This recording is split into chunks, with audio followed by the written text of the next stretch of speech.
Bismillahirrahmanirrahim. This is the 10th lecture of the course titled Introduction to Special Theory of Relativity. The course code for this course is PHYS 4135.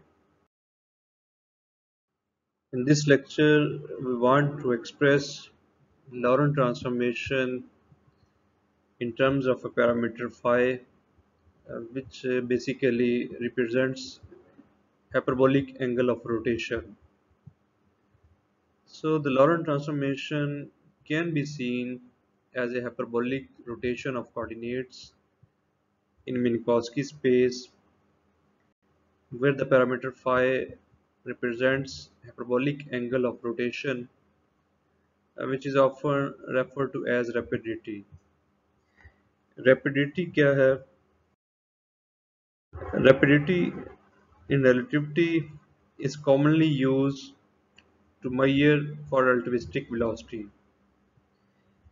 and mathematically it can be defined as a hyperbolic angle that differentiates two frames of reference in relativistic motion, each frame being associated with distance and time coordinates. To express the Laurent transformation in terms of rapidity, we define two exponential functions which are given in equation 1 and 2.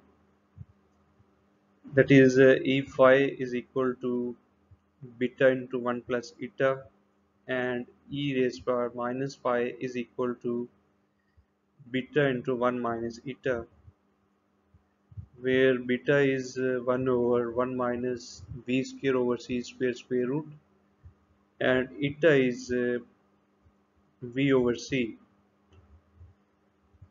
From equation 1 and 2, we can write equation 3 and 4, which is very simple. If we subtract or add equation 1 and 2, then we get equation 3 and 4. For example, adding equation 1 and 2, we have e raised per phi plus e raised per minus phi, and on the right hand side we have 2 beta, and if we define 2 on the left hand side, then we have e5 plus e raised per minus phi over 2, which is equal to cosine of hyperbolic phi. And similarly, uh, when we subtract equation 1 and 2, we get beta eta is equal to sine hyperbolic phi. Last lecture में हमने Laurent transformation को जब four vector formalism में लिखा था, तो उसके लिए हमने इक्वेशंस को 5 to 8 में रिप्रेजेंट किया था, और इस केस में x नॉट जो है वो हमारा टाइम कंपोनेंट है, x1, x2 and x3 are the space component, which is x, y and z component. Beta is equal to 1 over 1 minus v square over c square, and eta is v over c. Last slide पे हमने beta और beta eta की values find की हैं. That is, beta is equal to sine hyperbolic phi, and beta eta is equal to sine hyperbolic phi. If we replace the values of beta and beta eta in equation 5, then we get x naught prime is equal to x naught sine hyperbolic phi minus x1 sine hyperbolic phi. And similarly, अगर हम equation 6 में beta और beta eta की values replace करते हैं, then we have equation 10. And again, चूँकि हमने transformation जो ली है वो ओनली अलॉन्ग एक्स एक्सिस ली हुई है, therefore along y axis and along z axis the transformation remains same. अब इक्वेशन 9 to 12 को हम मैट्रिक्स फॉर्म में लिख सकते हैं. Uh, this is called the boost matrix in x1 direction. सो चूंकि हमारी assumption जो थी वो along x axis थी, therefore boost matrix along x1 direction mean x axis is given here. इसी तरीके से हम बूस्ट मैट्रिक्स को इन द x2 डायरेक्शन में भी निकाल सकते हैं और x3 डायरेक्शन में भी निकाल सकते हैं. चूंकि ट्रांसफॉर्मेशन जो है वो अलोंग एक्स एक्सिस है, देयरफॉर चेंज जो है वो ओनली अलोंग टाइम कोऑर्डिनेट्स और एक्स कोऑर्डिनेट्स में है. सो अगर हम अलोंग वाई एक्सिस लेना चाहते हैं तो देन ये जो सेकंड रो है ये सेम रहेगी. जैसे यहाँ पे आपकी थर्ड रो और फोर्थ रो सेम है. Third and fourth row mean there is no change along y-axis and z-axis. So when we take the transformation along y-axis, then only we have a change in y coordinates and time coordinates में भी जो change आता है वो भी फिर in terms of y coordinates आता है. देयरफॉर हम लिख सकते हैं boost matrix in x2 direction as here. This is a boost matrix in x2 direction. One can see that the change is along the in the third row, uh, that basically correspond to x2 direction. X2 direction mean along y-axis, and similarly uh, we have the change in the column, the third column, and third column again correspond to y-axis. And similarly, we can write boost matrix in x3 direction. X3 direction mean along z-axis, and in that case there is no change along x-axis and y-axis. So we have uh, the same component for x-axis and y-axis, and only we have a change along z-axis. So simply हम ये कह सकते हैं कि ये जो component है sine hyperbolic का, ये पहले केस में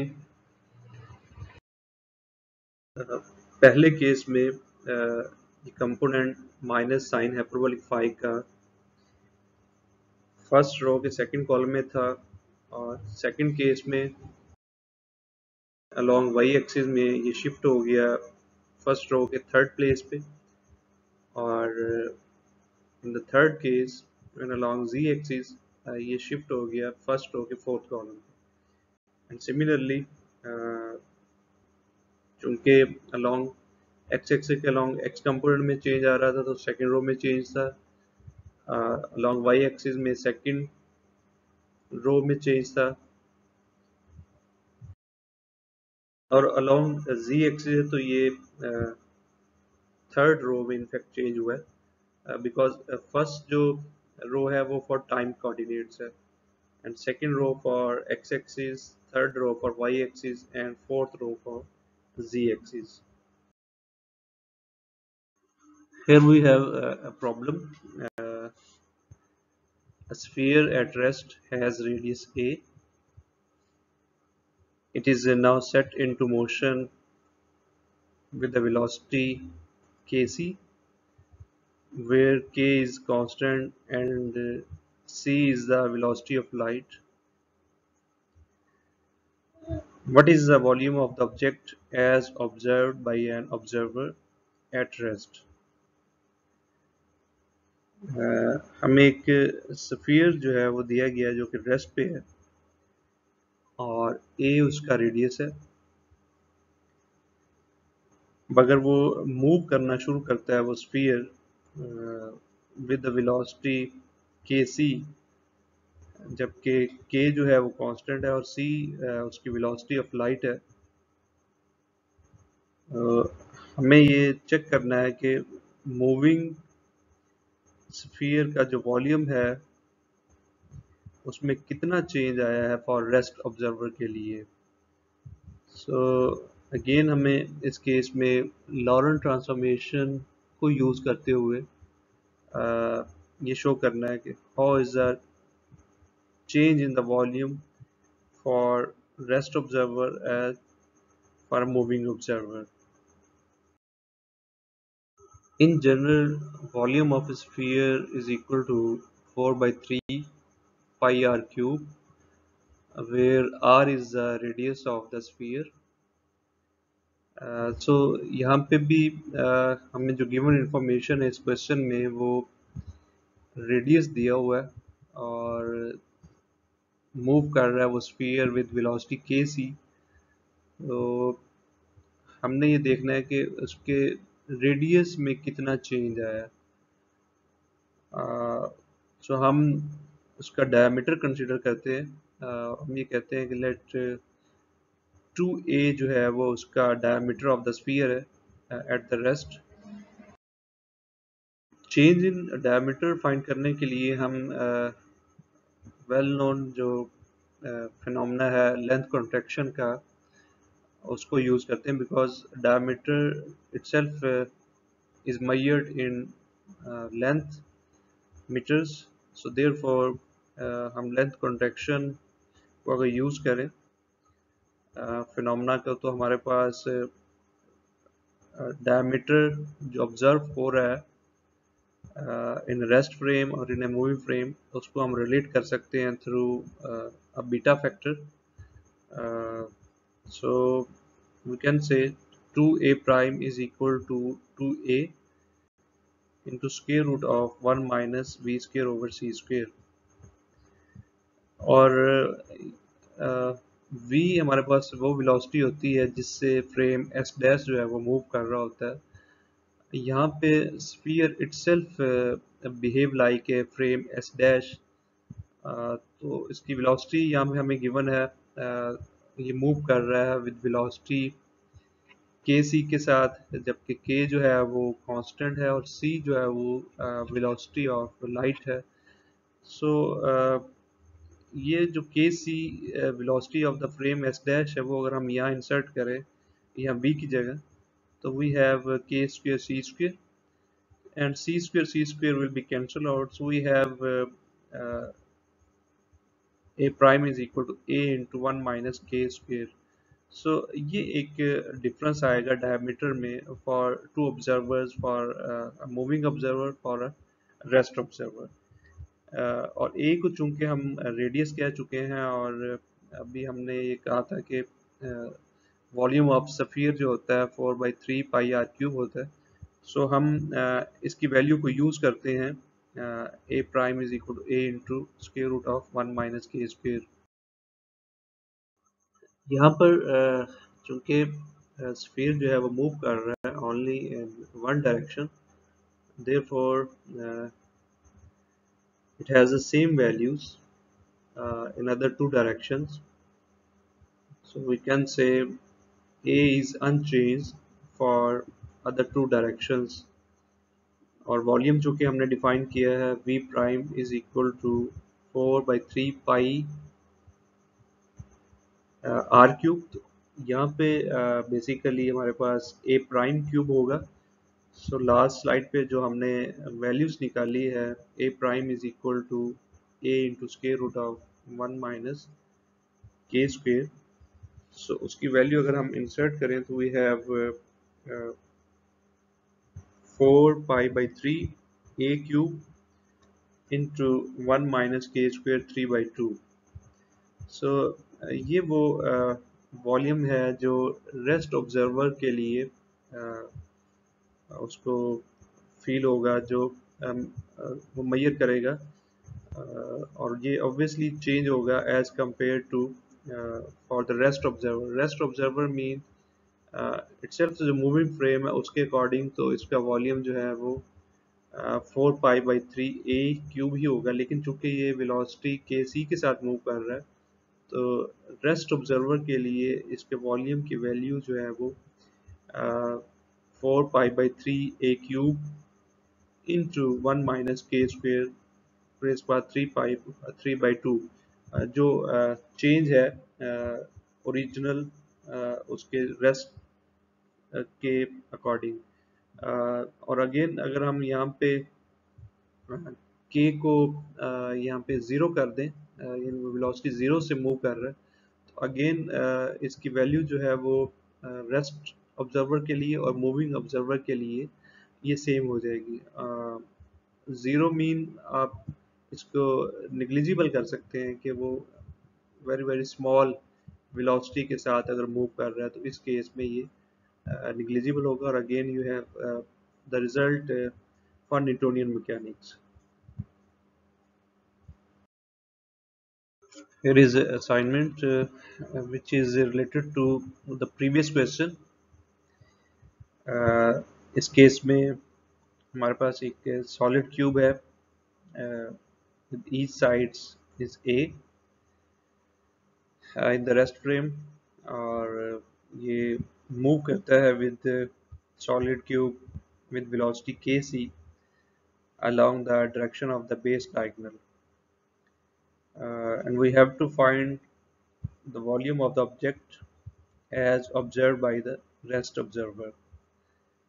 जस्ट लाइक प्रीवियस क्वेश्चन, वहाँ पे हमें जो इंफॉर्मेशन थी वो रिगार्डिंग रेडियस थी स्फीयर की, और हमने उसके वॉल्यूम में उसका चेंज इन रेडियस देखा कि वो कितना चेंज आता है रेस्ट ऑब्जर्वर के लिए, और फिर उसको गिवन फार्मूले में पुट कर दिया।